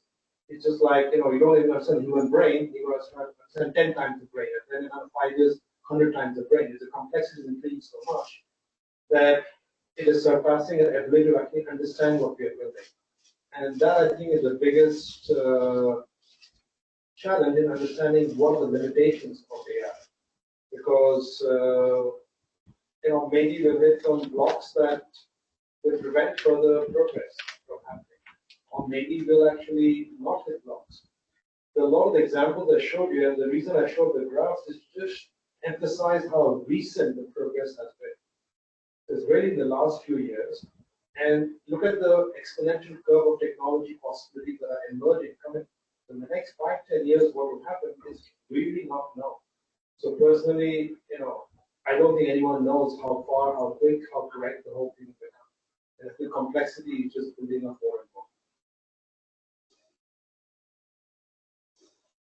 Okay, 3 years ago in this lecture room, there's another expert of AI sectors that considered AI just like a tool. But now it's not just like a tool. They really something different. And as you said in your presentation, is that there is many things they did better than the human being at the moment. So I think there's only have time for just one more question left. And we have received a lot of questions here. If you want to ask the question directly, so please. Okay. Em sẽ nói là tiếng Việt luôn cho nghe. Thì em muốn em sẽ hỏi về riêng trường hợp ở Việt Nam, thì em muốn hỏi hai giáo sư là cơ hội nào tiếp nào của Việt Nam trong việc ứng dụng trí tuệ nhân tạo và trong việc giáo dục. Talking into Vietnam, what is your suggestion for application of AI in education in Vietnam? Well, so despite my title, so I've worked in education for a long time, and from doing this work, I fully realize just how little we understand about education. I think we have to rethink education independently of AI tools. So the AI tools give us incredible options, but if we don't understand what we're trying to achieve in terms of education, what students are capable of, it's kind of it seems risky to try to find solutions. So I'd encourage the research to go into first in more fundamental research into humans, and solving the problems by AI would be relatively easy. I think after that, we know what we want to do. So like what my friend said, you have to. No. Maybe just one suggestion from my side is we should focus on the professors more than the students. I think the students are ahead of the professors right now, and actually using technology, especially AI systems for their classwork or other kinds of applications. So I would suggest, of course, embrace AI, don't ban it. It's an important way to increase learning. And I would say encourage AI, use more in the classroom, and get the professors to become better at using it. Okay, thank you. But I just want to have very small questions regarding to education also. What is your suggestion for our university in terms of innovation? Just you talk in your presentation that is two types of innovation, and I know that you was in India, working in college, Cornell University, and then Oxford University. You have experienced many types of university with a different development level. So, what you feel? Which one will be good for our university? Just as Now, I think my view is that universities or organizations in the global south, you have greater room for innovation. If you try to push in a disruptive innovation in Harvard, Oxford, the pushback is much higher. So there's many more established successes and many more established reasons why you shouldn't change. I think the desire for change is high in Vietnam. When we come to Vietnam, we see it in the country right now. Young people in the country, in Vietnam, I think are the best resource you have in the country. So I would say be bold, be ambitious. Don't necessarily look at Harvard and Oxford as a role model, necessarily everything. Look at them as a role model for some parts. But in terms of looking at the business models of what is possible, you can innovate in the ways in which probably the traditional leaders may not. Even in America right now, for example, the best examples of universities innovating with technology are not coming from the leading universities. They're coming from the new startup universities or new, let's say, lower ranked universities like Southern New Hampshire University, Western Governors University, that have been very successful, but they are not the traditional brands of leaders and traditional brands. So I would say it is the opportunity for you to be able to take the leadership, do something that is good for young people in the country, do something for developing the economy, and the better you do in education in the country, the more the country will succeed. That's education is the biggest driver of growth and success in any economy. Okay, so time is over. We don't have many times, but we still have the contact of the two professors, and I think that the two professors will be very welcome to have all the questions after this lectures. So now then the university have a small flower for the two professors, and I would like to introduce Professor Long, the former chairman of the University Council, and Professor Wu Tian, the Dean of Civil Engineering Faculty, and Dr. Mai Nam Phong, to give the flower to the two professors. Please come to the stage. And then right after the flowers, we would like to invite all of you to come on the stage to take a photo with the two professors. Thank you very much. Khi mà thầy Văn Long tặng hoa cho các giáo sư thì tổ chức xin kính mời các thầy cô giáo, các nhà khoa học, các bạn sinh viên để cùng lên chụp ảnh. Và có một cái vấn đề nữa là bên ngoài chúng ta có trà, cho nên là dù là cái hội thảo kết thúc thì chúng ta vẫn có thể ra ngoài uống trà, cà phê và tiếp tục nói chuyện với nhau.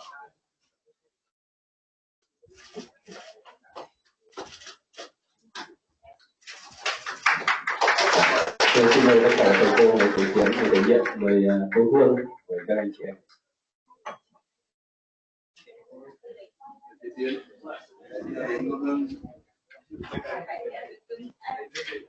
So please stand here. I think about it.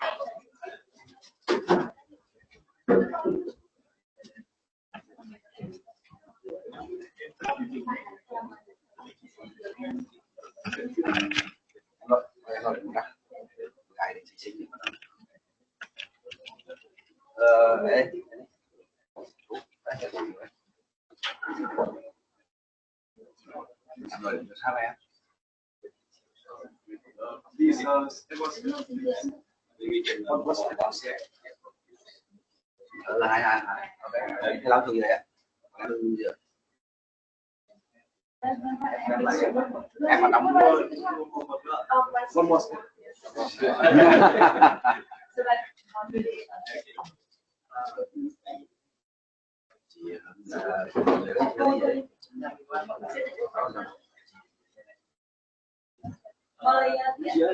Chị Tùng lên đây. Tùng, anh chỗ nhau, anh thấp. Ok, mọi người nhìn camera, cô chưa? Vâng. Giờ chân chị gái lên đường đưa lên. 1, 2, 3.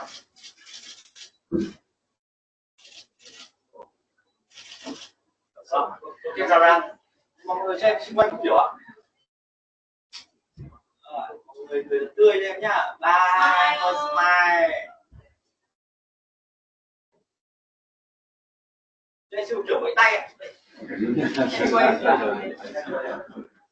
Và siêu kia ạ. Ok ạ.